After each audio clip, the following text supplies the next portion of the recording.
نحمده ونصلي على رسوله الكريم اما بعد فاعوذ باللہ من الشیطان الرجیم بسم اللہ الرحمن الرحیم۔ پیچھے سے کیمرہ ڈال۔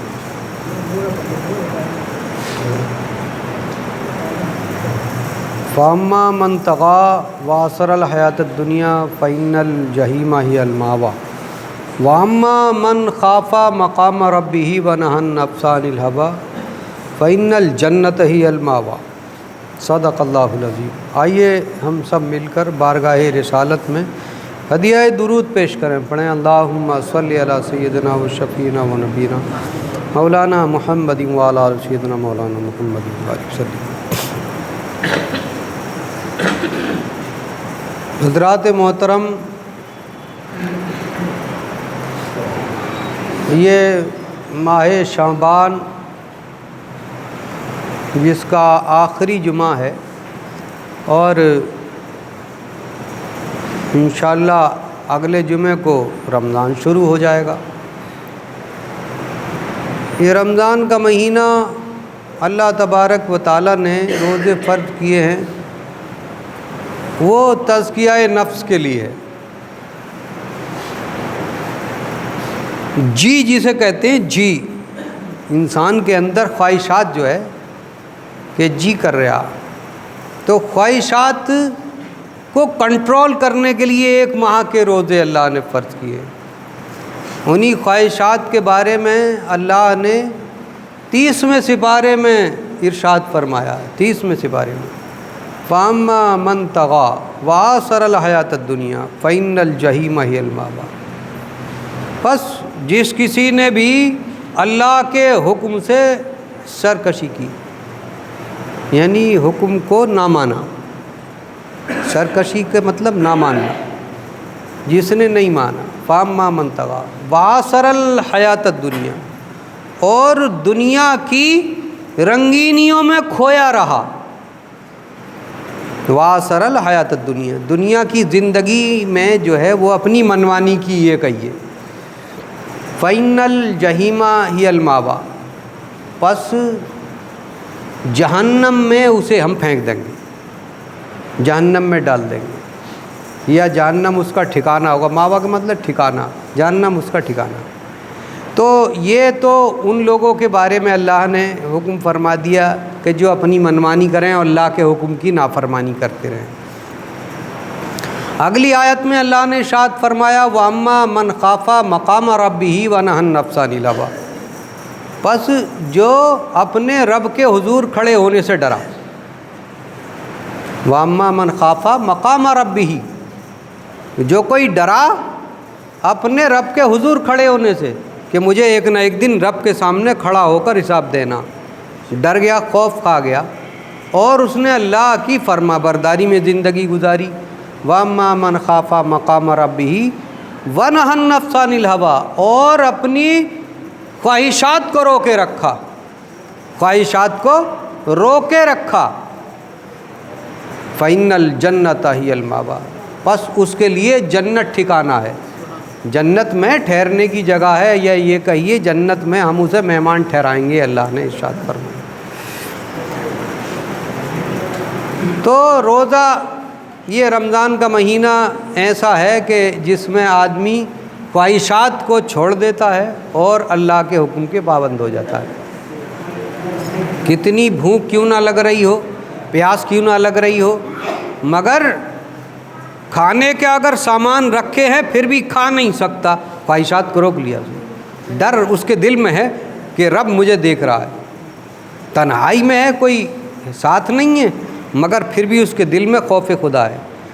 تو یہ جو ہے، یہ جذبہ پیدا ہو جانا، خواہشات کو روک لینا، یہ اللہ تبارک و تعالیٰ نے مسلمانوں کے لیے حکم فرمایا کہ ہر معاملات میں اپنی منمانی نہ کریں بلکہ اپنے رب کے حکم کے مطابق عمل کریں۔ حضرت مولا علی کرم اللہ وجہ الکریم جنگ حنین میں ایک کافر کو پچھاڑ دیا اور اس کے سینے پر چڑھ کر کٹار سے اس کی گردن کاٹنا ہی چاہتے تھے، اس کی گردن پہ رکھ دی کٹار اور کاٹنا چاہتے تھے کہ ناگاہ نیچے پڑے اس نے آپ کے چہرے پر تھوک دیا۔ چہرے پر تھوک دیا تو تھوکنا کوئی اچھی بات تو ہوتی نہیں بھائی، آپ اسے چھوڑ کے الگ کھڑے ہو۔ اور وہ حیران شدر رہ گیا، پڑا اٹھا اوپر کو اور پوچھنے لگا، بھاگا نہیں، پوچھنے لگا کہ آخر تم نے مجھے چھوڑ کیوں دیا؟ ایک لمحے کی دیر تھی، میرا گلا کاٹنے کے لیے آپ تیار تھے، ایک لمحہ اگر میں نہ تھوکتا تو میرا گلا کاٹ دیتے، میری زندگی ختم ہو جاتی اور میں مر جاتا۔ میں نے کوئی اچھا کام نہیں کیا تھا، میں نے آپ کے چہرے پر غصے میں تھوک دیا تھا، مگر آپ نے مجھے چھوڑ دیا، اس کی کیا وجہ ہے؟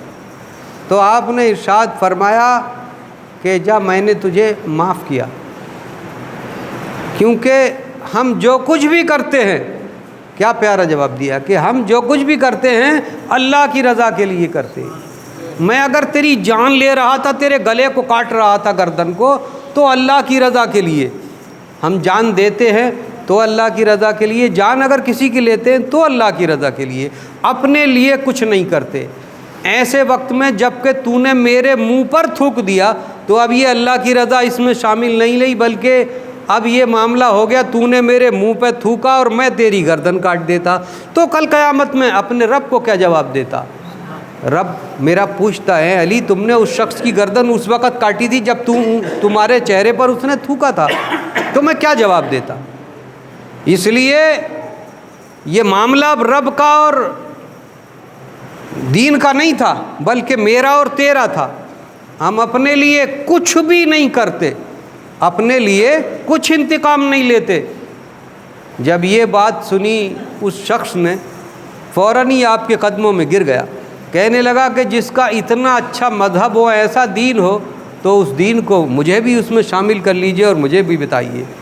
آپ نے لا الہ الا اللہ محمد الرسول اللہ پڑھایا اور اسے آزاد کر دیا۔ وہ چلا گیا اور جا کر کے اپنے قبیلے میں جا کر کے کہنے لگا کہ مسلمان اتنے اچھے تھے، پورا واقعہ اس نے سنایا۔